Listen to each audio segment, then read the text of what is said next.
your girl Charlotte V Manor, aka Aquarius, and today I'm on here to do another Otome vlog. So this one is for like my top slice of life Otome games, and for this video I only have 5, so it shouldn't be that long, but we'll see. Okay, I'm gonna try to make this quick. So the first one will be Variable Barricade, and this is what it looks like. And I say this one first because I'm going to start out with what seems easier to digest, because the last two I'm going to have to explain why I even put them in the slice of life category for Otome. Yeah, if you don't know what Otome is, there are other videos that I go into that. But I say this one is a good slice of life because you literally play as a rich heiress of a family and the love interests are around her. So it's a slice of life because your biggest problem in this game is finding a husband, and not because you need to be taken care of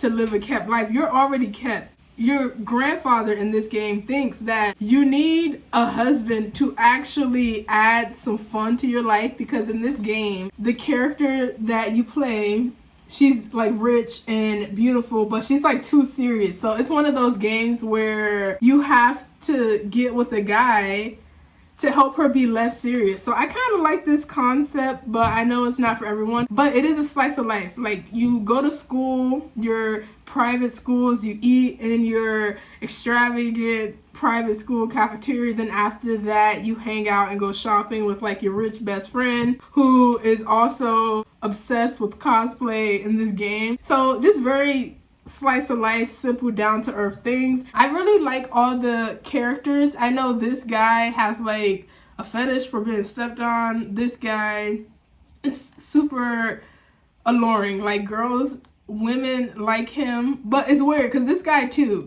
but I guess they like him for different reasons. Like, this guy's like house hubby. He want to cook and clean for his woman. This guy wants to make his woman pretty and relax her, give her a back massage. So it's very interesting. And then you have, like I said, this guy, very hyper. He's kind of like a doggy a little bit, where he just is eager to please. My favorite character, whose route I still need to finish, is Taiga's. And Taiga was like the bad boy of it, I know, y'all. He was like the troublemaker, and he wasn't even trying that hard to be chosen. So I don't know why. It was kind of interesting to me. So I do recommend Variable Barricade for slice of life lovers, and that's just like chill games where the stakes are low, but they're high enough where it can add some conflict to an otherwise calming or relaxing or just mundane setting of a story. But yeah, check out this game if that concept of just playing a rich heiress who is forced to find a husband to help you chill out and live a little. So yeah, very good game. The second slice of life that I recommend would be Lover Pretend. So I haven't gotten through this whole game, but I've gotten through enough. It's really good. So in this game, you play as a college student who dreams of being a scriptwriter, like her late mother. And you're also on the lookout for your father in this game. So she's looking out for all of that. And she's living alone, and she has no experience in romance whatsoever. And she finds a new job somehow. And this leads to her meeting like all these guys except this. Because this guy is Kazuma, and he plays like her best friend. So aside from him, the rest of the guys, like, they are introduced in the story later. But I do know he may be a makeup artist. These two are actors, and this guy, he's the son of like a famous director. So basically, it's a slice of life because you are working for like a film. You can have a romance with either your co-stars, the famous director's son, or the makeup artist. So what's more slice of life than that? There's secrets and a mystery, and there is a secret Li who they don't even hide. So he is on the cover of the back, but I'm not even just gonna focus on him like that. But the secret Li is always there. It's a really good slice of life if you're into like the entertainment industry. You get to see behind the scenes stuff, go to shows, fashion, walkways, red carpet. So that was Lovers Pretend. Then the third one that I recently got is Sympathy Kiss. So I love Sympathy Kiss, and it's really good slice of life. It's literally all this game is about. You work your 9 to 5 every day, and you have the option to romance your boss, your co-workers, or some homeless guy on the street who just happened to see you guys at a restaurant one day. It's great. You can't get more slice of life than that. I will say it was unrealistic about being able to romance a homeless guy is that they don't tend to look this well kept on the streets. So that was funny. And yeah, I love this game. I'm not gonna go too much into it, but these are the people you can romance. Her boss, her co-workers, I believe are these three. No, oh, this is the bartender guy. You can also romance a guy that works at the bar near your job. Oh, and the girl who you play as does not talk, so it's being perceived that she's talking because they will respond back to your answer that you select, but she never says it. And I thought it was great. It cut down on wasted time because it's a self-insert anyway. So one of the self-insert type of Otome games. So if you do not like that, just know she is still a well-developed character. And it's just you have to choose more. Like they'll ask you, what's your favorite food? Spicy or mild? So it's still self-insert, but actually that is pretty self-inserting. But she has her own agendas. Like, I don't care about work, clearly, and I was able to enjoy it. And yeah, so it was different from like my everyday life. I'm like, okay, this was fun. I will not lie, sometimes I fast forwarded through the scenes of her just like doing boring stuff. Like I kind of was like going straight to the romance, but it's kind of fun because you could have a work ending, a love ending, and the perfect ending is when you balance the two. So I actually need to go back and do that because I went for all the love endings and then work endings, and then I never like got the perfect ending. But the love ending, I'm like so confused because I'm like, this is about as perfect as it could get. Well, actually no, because I think the company always fails in the love ending. So actually, that shows you my priorities. So, and in the work ending, I guess, I don't even know because I wasn't even paying attention like that in the work ending. So clearly we know why I play Otome games, for the steamy love. But now on to the other two games, and I saved them for last because they could be considered a slice of life, but there are like fantasy elements. So with Amnesia Memories, and I just did a review for this game in its entirety, go check that out. But in this game, you play as a self-insert, you guys, and you play as a girl who's lost her memories, which is probably why like it's self-inserty. But anyway, like my hair was poking up.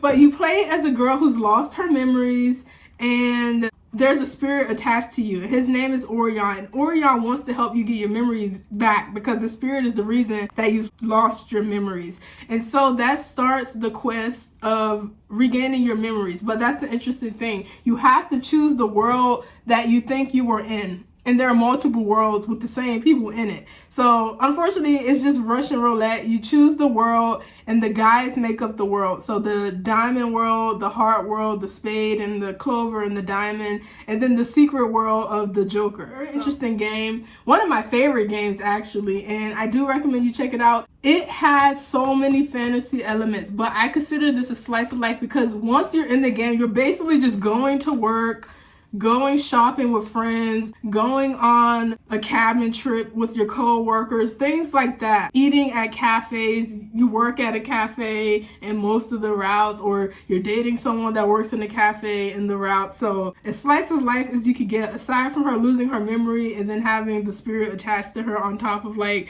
all the other stuff that comes later. At its heart, it is pretty slice of life with all that other stuff thrown in. At least that's what I got from this game. And yeah, that's Amnesia Memories, and I loved it a lot. And I love Orion, so you don't like Orion, I don't know what to tell you. So, and then the last game is Goku Struggle. Goku Struggle. And I know people are gonna be like, how is that a slice of life? That's literally a fantasy game where you come out of hell to help people in the human realm.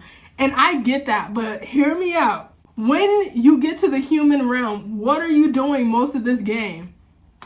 Hanging out with friends, going shopping, eating at restaurants, hanging out with friends at home, and occasionally fighting a demon battle. It's basically Inuyasha in an Otome game, because as much of that stuff is happening, more times than not, you're just chilling and blending into the human world, going shopping, hanging out with friends, working your part-time job at a restaurant. You see where I'm going with this? So the story for Goku Struggle is that you're the daughter of the king of hell, and I don't know if it's biologically. You gotta play the game to figure that out. But I do think the main character, something happens and her spirit gets into HE double hockey stick, but she gets sent back there, and then the story starts, and then she gets sent back to the human realm. But once you get to the human realm, it's pretty slice of life until like the end. And the end is usually like the epic battle and the big reveal, and then sprinkled in, you're doing missions and things like that. But most of the mission involves like just talking to tourists in the human world. You're staying in the human world. It's a real chill game, but it has fantasy elements. And that is Goku Struggle. The guys are also people that were already in hell, and they are chosen by the main character's father to accompany her to the human realm. It's really interesting because once she's there, it pretty much becomes a slice of life with battles sprinkled in and magic here and there. So I did like this game. It's pretty steamy too, if you guys are into that. By the end of the route, she will take it all the way with the love interest. Yeah, she will. So, in every route. So for the girlies who like Steam, there you go. My top 5 slice of life games. Like I said, it is Variable Barricade. Really good game. You play a rich Harris who has to find a husband to help you chill out. Like, your rich grandpa wants you to get a husband so the character in the game can stop being so serious because she takes life too seriously. So this game for slice of life. The next one will be Lover Pretend. You are on a movie team. You're helping direct scripts and things, and you can date your co-stars or the makeup artist or the son of the film director. The third slice of life, Sympathy Kiss. I love this one as well. You work a 9 to 5 in this game, and you can date your boss, a bartender that works at a restaurant near your place of employment, a homeless guy that is actually too attractive to be considered homeless and too cleaned up, and then you can date your 3 co-workers. And yeah, a nice slice of life game. You spend most of your time at work, at home, hanging out with friends or your co-workers. And then the debatable 2 would be Amnesia Memories and Goku Struggle. I know they're not completely slice of life, but most of its elements take place in the real world, and they're doing slice of life things, hanging out with friends, eating at cafes, and then every now and then something happens that is like not slice of life, but it's so far and few in between that I have thrown these into the slice of life category, because ultimately you're still doing mundane things every day until maybe the epic battle at the end or something happens in the middle. But other than that, it's very human. You're going shopping, you're going to work, you're filling in for roles for your co-workers who don't go to work. So to end it, the other slice of life would be Amnesia Memories and Goku Struggle. So all in all, we got a lot of games, you guys. So I hold them up one by one. Sympathy Kiss, Lovers Pretend. These are the ones without magic. So the ones without magic you can find here: Variable Barricade, Sympathy Kiss, and Lover Pretend. They don't have any magic, so if you just want slice of life, there you go. But if you're more open-minded, then these 2 are also slice of life, but they have fantasy elements. And that's all I have for today, you guys. I'm your girl Charlotte V Manor, aka Aquarius, and I will see you all next time.